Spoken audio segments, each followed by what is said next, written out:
Assalamualaikum warahmatullahi wabarakatuh. Saya Muhammad Nur Sadri, mahasiswa PJJ Manajemen Universitas Cyber Asia. Sehubungan dengan UAS Digital Marketing, di sini saya akan membahas salah satu topik dengan judul peran media sosial dalam pemasaran digital sektor perbankan. Sehubungan dengan maraknya penggunaan media sosial, behavior nasabah mengalami shifting, pergeseran dari pengguna pasif menjadi influencer aktif yang saling berinteraksi satu dengan yang lain. Menurut Rico Ustavia tahun 2023, perubahan ini memaksa bank memikir ulang cara mereka berinteraksi dengan nasabah. Media sosial kini menjadi alat penting dalam pemasaran digital perbankan yang memungkinkan bank untuk berinteraksi langsung dengan nasabah maupun calon nasabah. Menurut penelitian yang dilakukan oleh Nur Indah tahun 2024, aktivitas pemasaran melalui media sosial memiliki pengaruh positif dan signifikan terhadap brand equity perbankan swasta di Indonesia. Penelitian ini menunjukkan bahwa interaksi melalui media sosial dapat meningkatkan pengalaman merek nasabah yang pada gilirannya memperkuat ekuitas merek bank tersebut. Selain itu, dilansir dari situs Kompas, hard selling menjadi kurang cocok untuk saat ini karena sekarang nasabah tidak hanya melihat produk yang dijual, namun keseluruhan user experience. Menurut Laksana dan Widodo tahun 2024, mengungkapkan bahwa peran media sosial dalam pemasaran digital perbankan berpengaruh signifikan dengan indeks penerimaan sebesar 70%, yang menunjukkan kategori cukup memuaskan.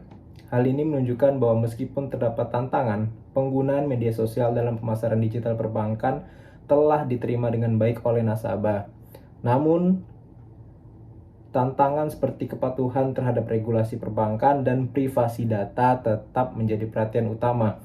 Bank harus terus memastikan bahwa konten yang dibagikan melalui media sosial sesuai dengan pedoman regulasi dan tidak melanggar hak privasi pelanggan.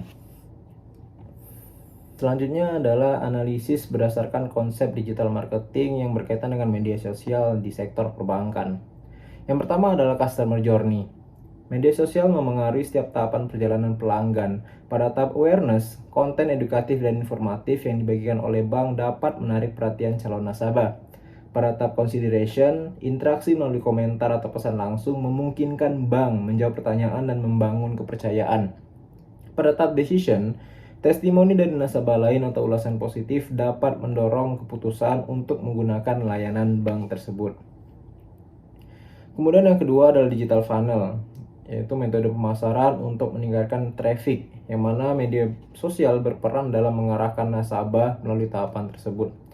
Pada tahap atas atau top of the funnel, konten edukatif dan informatif menarik perhatian audiens yang luas. Pada tahap tengah, konten lebih spesifik seperti webinar atau FAQ yang membantu menjawab pertanyaan potensial. Dan pada tahap bawah, penawaran khusus atau demo produk dapat mendorong konversi. Kemudian yang ketiga adalah konten marketing. Strategi pemasaran konten di media sosial melibatkan pembuatan dan distribusi konten yang relevan dan bernilai.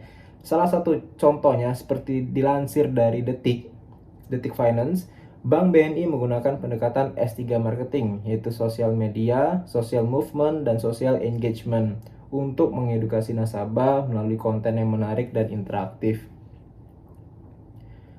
Kemudian yang keempat adalah analisis data. Platform media sosial menyediakan alat analitik yang memungkinkan bank melacak metrik seperti tingkat keterlibatan, jangkauan, serta konversi. Data ini membantu dalam memahami perilaku nasabah, mengevaluasi efektivitas kampanye, dan menginformasikan keputusan strategis. Ya, tadi sudah dijabarkan mengenai analisis yang berkaitan dengan digital marketing. Selanjutnya adalah dampak tren digital marketing terhadap bisnis, konsumen, maupun masyarakat. Yang pertama dari segi bisnis. Adopsi media sosial dalam strategi pemasaran memungkinkan bank mencapai audiens yang lebih luas dengan biaya yang lebih efisien dibandingkan metode tradisional. Selain itu, interaksi langsung dengan nasabah memungkinkan respons yang lebih cepat terhadap umpan balik dan tren pasar. Kemudian bagi sisi konsumen, nasabah mendapatkan akses ke informasi yang lebih transparan dan interaktif. Mereka dapat membaca ulasan, menonton konten edukatif, dan berinteraksi langsung dengan bank, yang semuanya memengaruhi keputusan mereka dalam memilih layanan perbankan. Kemudian dari sisi masyarakat, media sosial telah mengubah cara masyarakat mengonsumsi informasi keuangan dengan peningkatan akses ke konten edukatif dan interaktif. Namun ada juga tantangan terkait dengan informasi yang berlebihan dan potensi penyebaran misinformasi. Ya, terakhir adalah rekomendasi strategi digital marketing untuk perusahaan perbankan. Yang pertama adalah optimalisasi konten edukatif. Bank sebaiknya memproduksi konten edukatif yang relevan untuk meningkatkan literasi keuangan masyarakat dan membangun kepercayaan. Salah satu contohnya adalah yang dilakukan oleh Bank BCA dengan konten Dono Kasino. Di sini mereka mengedukasi masyarakat bahwasanya hati-hati dengan penipuan. Salah satu yang paling marak saat ini adalah phishing, dengan mengirim suatu undangan melalui WhatsApp dengan format APK, dan apabila itu diklik dapat mengakibatkan informasi keuangan nasabah langsung terserap oleh penipu tersebut.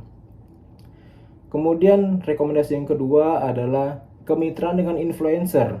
Bekerja sama dengan tokoh publik atau influencer yang memiliki reputasi baik dapat meningkatkan kredibilitas dan jangkauan audiens yang lebih luas. Salah satu contohnya adalah Bank BRI yang bekerja sama dengan Cinta Laura, seperti dilansir dari CNBC Indonesia. Tentunya kerjasama ini akan memperluas audiens pasar atau segmentasi pasar dari Bank BRI.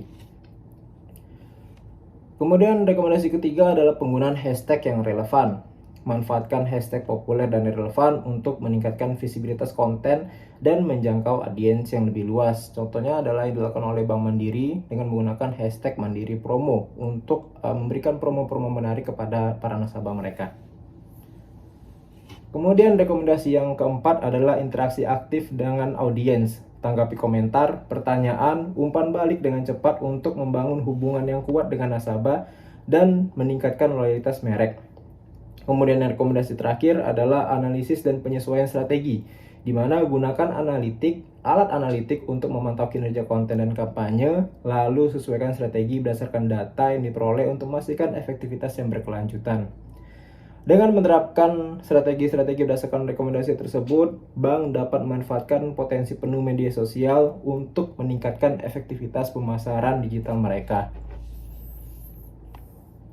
Ya, kemudian secara keseluruhan, pemanfaatan media sosial dalam pemasaran digital sektor perbankan menawarkan peluang yang sangat besar untuk meningkatkan interaksi dengan nasabah, memperkuat brand equity, dan memperluas jangkauan pasar. Namun, bank perlu menghadapi tantangan yang ada dengan bijaksana untuk memaksimalkan manfaat dari penggunaan media sosial dalam strategi pemasaran digital mereka. Ya, sekian dari saya. Terima kasih. Saya akhiri. Wassalamualaikum warahmatullahi wabarakatuh.